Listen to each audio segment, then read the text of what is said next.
హైలైట్గా నిలుస్తుంది. సో ఇది రైట్. ఇక్కడ ఇంకో వార్త మీకు నేను ఇందాక డీటెయిల్గా చెప్తాను కదా, ఎక్కువ బస్సులు కొంటేనే సాఫీ ప్రయాణం, భారీగా పెరిగిన ప్రయాణికులు 2457 కొత్త బస్సులు కావాలంట. విషయం ఏంటంటే ఇప్పుడు ఉచిత ప్రయాణం తర్వాత బాగా జనాలు పెరిగారు. అంటే ముఖ్యంగా ఆడవాళ్ళు బాగా ప్రయాణాలు చేస్తున్నారు, అందరికీ తెలిసిన విషయమే. ఎందుకంటే బస్సులు లేవు, జనాలు పెరిగారు కానీ సరిపోయిన బస్సులు లేవు చాలా చోట్ల. మీకు గ్రేటర్ హైదరాబాద్లో ఊళ్ళల్లో అన్ని డిపోలు అదే పరిస్థితి, సరిపడా బస్సులు లేవు అసలు.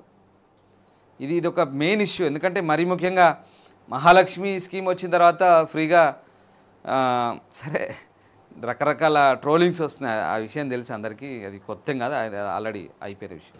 జనాలు అవసరం ఉన్నా లేకున్నా బస్సులు ఎక్కుతున్నారు. ఇక అది విచిత్ర ఘటనలు మనం చూసాం, ఇవన్నీ కూడా కొత్తలో. ఇప్పుడు అది పాతబడిపోయింది అనుకో, అది వేరే విషయం. సో ఆ రకంగా జనాలు పెరిగారు కానీ బస్సులు లేవు. కొత్తగా 2457 బస్సులు కావాలంటూ ఆర్టీసీ అధికారులు ఇప్పుడు ముఖ్యమంత్రికి నివేదిస్తున్నారు. ఆర్టీసీకి సంబంధించి ఇప్పుడే బలోపేతం చేద్దాం అనుకుంటున్న టైంలో ఏ బస్సులు ఎన్ని కావాలంటే అనేది ఇక్కడ మనం చూస్తే మార్చాల్సినవి 439 బస్సులు రెడ్ కలర్లో చూడండి. 439 బస్సులు మార్చాలి. ఎంత కావాలి వీటికి మార్చడం అంటే 280 కోట్ల ధనం కావాలి. ఇక్కడ అదనంగా కావాల్సినవి ఎంత 350. ఇవన్నీ కూడా రాజధాని ఎక్స్ప్రెస్, సరే ఇక్కడ పల్లె వెలుగు, మెట్రో, నేను చెప్తుంది మీకు ఇందాక చెప్పింది పల్లె వెలుగు సంబంధించి, అంటే పల్లెటూరు బస్సులు, తర్వాత metro deluxe, metro express, city ordinary, ఇవన్నీ సిటీ బస్సెస్. రాజధాని, ఇది రాజధాని హైదరాబాద్ క్యాపిటల్ నుంచి జిల్లా కేంద్రాలకు, తర్వాత మెయిన్ సిటీస్కి వెళ్ళే బస్సు. ఇవన్నీ కూడా గణాంకాలు ఇక్కడ.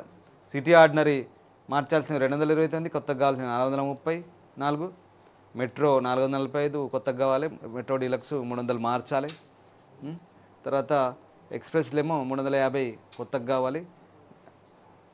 సో రాజధాని బస్సులు, రాజధాని డీలక్స్ లగ్జరీ బస్సులు 100 మార్చాలి, 50 కొత్తగా కావాలంటే ఇవన్నీ గణాంకాలతో సహా వివరించారు. వీటన్నిటికి కూడా దాదాపు కొత్తగా కొనాలంటే 905 కోట్లు కావాలంట.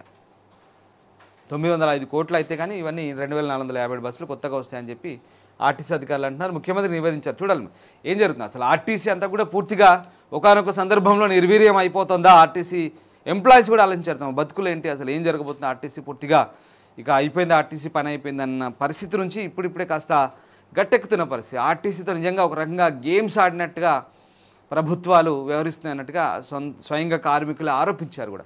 యూనియన్లు నిర్వీర్యం అయిపోయి, తర్వాత యూనియన్లతో కూడా కొంత రాజకీయం, దాంతో కూడా పూర్తిగా ఆర్టీసీ కనుమరుగైపోయి స్టేజ్కి వెళ్ళిపోయింది ఒకనొక దశలో. అంటే అంత దాకా కనుమరుగైపోయి స్టేజ్ అనలేం కానీ పూర్తిగా ఆర్టీసీ ఇక పతనావస్థకు వచ్చిందనే పరిస్థితి నుంచి కొంత ఇప్పుడు ఉపశమనం అయితే కలుగుతుంది.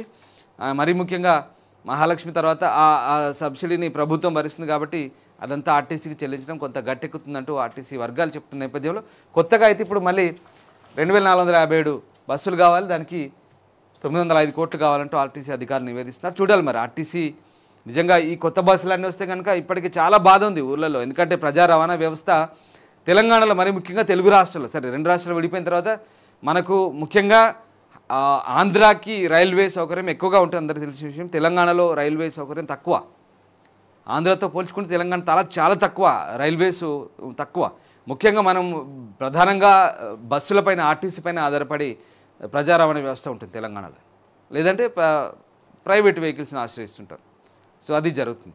సో ఆ రకంగా ఈ వ్యవస్థని ఇంకా మెరుగుపరచాలి, ఇంకా ప్రజలకు మెరుగైన రవాణా సౌకర్యాలు కావాలంటే కొత్త బస్సులు కావాలి. అలాగే ఆర్టీసీ కూడా గట్టెక్కుతుంది, తద్వారా ప్రభుత్వానికి ఆదాయం వస్తుంది, ప్రజలకు కూడా మంచి సౌకర్యం వస్తుంది అనేది ఆర్టీసీ కాపాడాలంటే నిజంగా ఇదంతా చేయాల్సిందే ఖచ్చితంగా. మరి ప్రభుత్వం ఆర్టీసీ నివేదించిన నివేదికల ఆధారంగా మరి ముఖ్యమంత్రి ఎలాంటి డిసిషన్ తీసుకుంటారనేది వేచి చూడాల్సిందే. సో ఆ రకంగా దీనికి సంబంధించి